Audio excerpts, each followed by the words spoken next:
Kalian tahu nggak good governance itu apa? Good governance adalah seperangkat proses atau tata laksana pemerintahan yang baik, amanah, dan bertanggung jawab. Lalu apa sih yang menjadi penghambat mahasiswa untuk melakukan perannya? Oh iya, kalian tahu nggak sih salah satu peran mahasiswa yaitu adalah agents of change, di mana kita sebagai mahasiswa itu dianggap sebagai pemuda-pemuda yang intelektual yang mampu membawa masyarakat ke arah yang lebih baik dan membawa perubahan.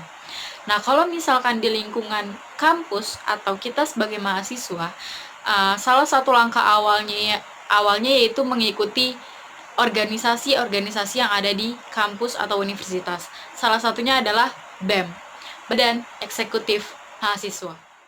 Kenapa? Karena di dalam BEM atau HIMA itu kita diajarkan cara berorganisasi yang benar, tata pengelolaan kemahasiswaan yang baik dan ideal. Good governance itu punya prinsip-prinsip loh, supaya good governance ini terwujud. Prinsip dari good governance yaitu partisipan, transparansi, dan akuntabilitas. Kalau misalkan di negara atau pemerintahan itu ada yang namanya good governance, nah kalau di lingkungan mahasiswa atau universitas itu ada yang namanya good student governance. Apa sih bedanya? Sama saja prinsipnya, yang membedakan hanya ruang lingkupnya saja. Mari kita bahas prinsip yang pertama, yaitu partisipan. Gak semua mahasiswa itu akan tertarik sama BEM atau sama HIMA. Pasti beberapa atau sebagian besar di antara mereka merasa nggak tertarik, malas, ngabisin waktu. kurangnya partisipan ini berpengaruh besar loh terhadap organisasi tersebut. Kenapa? Karena bisa jadi menghambat tujuan-tujuan organisasi tersebut untuk tercapai. Karena partisipannya sedikit, jadi mereka lebih lambat untuk mencapai atau mengerjakan program kerja yang sudah mereka rencanakan. Terus apa solusinya? Nah, kalau misalkan masalahnya adalah di internal masing-masing mahasiswa seperti yang sudah saya sebutkan, antara males atau membuang-buang waktu dan sebagainya, ya solusinya ada di dalam diri mahasiswa itu. Mereka harus menyadari atau mengubah mindset mereka bahwa kuliah tidak hanya tentang mencari nilai atau IPK, tetapi mencari pengalaman untuk dijadikan pembelajaran di kehidupan. Selanjutnya adalah transparansi. Transparansi yaitu kegiatan memberikan info secara terbuka dan menyeluruh. Kenapa ya? Transparansi itu penting dalam suatu sistem pengelolaan. Karena setiap organisasi atau setiap anggota organisasi, setiap warga sipil, bahkan masyarakat sekalipun, sebenarnya mereka berhak tahu, karena mereka mempunyai hak untuk tahu secara menyeluruh atas pertanggungjawaban tentang pengelolaan sumber daya. Biasanya masalah-masalah atau hambatan di transparansi itu tentang keuangan atau sumber daya.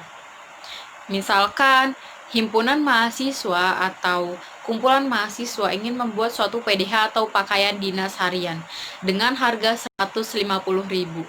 Sementara pada kenyataannya biaya membuat PDH hanyalah 85.000. Nah, pasti anggota-anggota organisasi itu akan bertanya kemana sisanya dan untuk apa.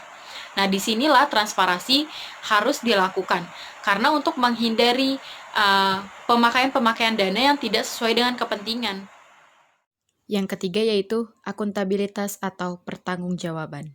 Hambatan yang berkaitan dengan akuntabilitas yaitu biasanya suatu organisasi ada yang tidak memiliki organ pengawasan. Biasanya organ pengawas ini berfungsi untuk meminta pertanggungjawaban atas tugas-tugas mereka atau tugas-tugas bidang-bidang lain yang ada di organisasi tersebut.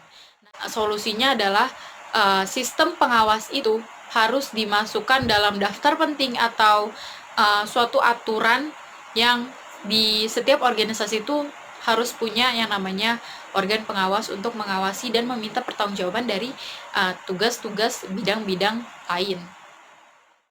Nah, jadi kesimpulannya, ternyata dari langkah-langkah kecil kita bisa loh mengimplementasikan prinsip-prinsip dari good governance itu sendiri.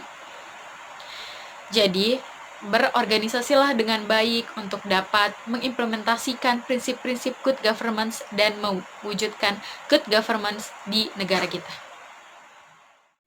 Thanks for watching. Don't forget to like, subscribe, and follow my Instagram.